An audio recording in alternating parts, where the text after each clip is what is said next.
नमस्कार, मी पंजाब डक हवामान अभ्यासक मुक्काम पोस्ट गोळी धामणगाव तालुका शिलो जिल्हा परभणी. मी आहे पिंपळवाडीमध्ये. या साईडनं बार्शी तालुका आहे आणि इकडल्या साईडनं धाराशिव जिल्हा आहे. तर या ठिकाणी या बॉर्डरवरून त्या ठिकाणावर अंदाज येत आहे.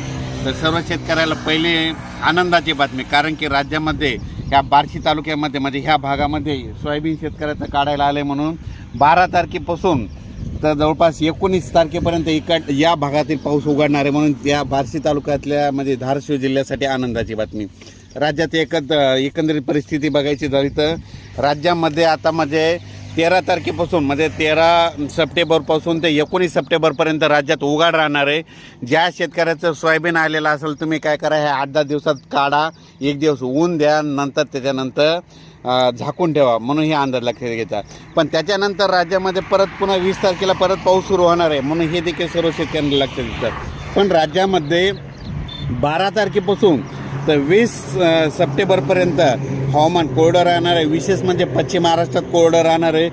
त्याच्यानंतर बार्शी, धाराशिव जिल्हा, त्याच्यानंतर लातूर जिल्हा, त्याच्यानंतर सोलापूर, सातारा, सांगली, कोल्हापूर, नगर जिल्हा या भागात तर 12 तारखेपासून उद्या 12पासूनच चांगलं ऊन सूर्यदर्शन होणार आहे. आणि ज्यांच्या शेतकऱ्याचा उडीद असेल, ज्यांचं सोयाबीन काढणी चालू आहे, त्यांच्यासाठी ही आनंदाची बातमी. राज्यात सांगायचं झालं तर आज देखील आज आहे 11 सप्टेंबर. आज पूर्व विदर्भ या भागात पाऊस तुरळक ठिकाणी चालू राहणार आहे, म्हणून हा अंदाज लक्षात घ्यायचा. त्याच्यानंतर पश्चिम विदर्भात देखील आज आणि उद्या 12 तारखेपर्यंत पाऊस असणार आहे, म्हणून हा अंदाज लक्षात घ्यायचा.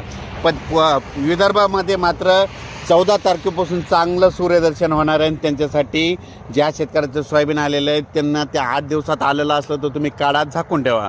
नसता परत शेतकऱ्याला सांगू इच्छितो, तुमच्यासाठी परत सोयाबीन काढणीसाठी शेतकऱ्याला यावेळेस वरून राज्य चान्स देणार आहे, विश्रांती घेणार आहे, सोयाबीनच्या वेळेस विश्रांती घेणार आहे, म्हणून हा अंदाज लक्षात येतात.